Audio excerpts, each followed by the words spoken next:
Today's film did something that not a lot of films can do for me. It catered to my childlike sense of wonder in an adventure story and still catered to my adult desire to want to watch a horror movie.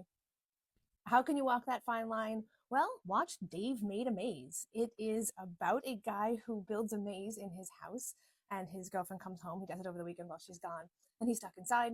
She has to go in with a group of their friends and rescue him. It's kind of closer to House of Leaves in that like there's a house inside the house that's bigger than it appears. House of Leaves is a wonderful horror story. If you haven't read it, I highly suggest it. It's a lot darker than Dave Made a Maze, but it is in that spectrum of like the house is the horror, the space is the horror, liminal horror space stories. Let's call it that.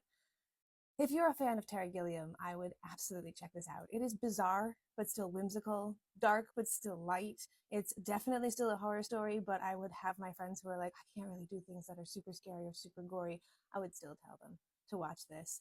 Great performances. Nick Thune plays the main character. Meera Rohit Kumbhani plays his girlfriend, and the two of them could very easily just be like, she's practical and he's artsy. But it's much more nuanced, and I really like the relationship that is built through this story. James Urbaniak is someone you might recognize from Difficult People.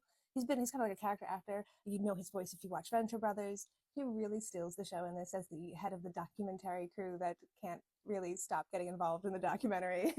And of course, the Scott Narver and Frank Caeti, who play the camera crew guy and the sound operator. Man, if you've ever actually been on a set, those guys, they kind of nailed that sort of feeling in a very meta way. This film has a lot of like fourth wall breaks, and if you're into filmmaking, I would highly suggest this. Honestly, if you are an artist of any kind, I would recommend this. If you struggle with ADHD, I would sincerely recommend that you watch this movie because this really felt like people with ADHD get into hyper focuses. They pick different things that they really like, then they kind of move on. There's this fear of I'll never fail if I never finish.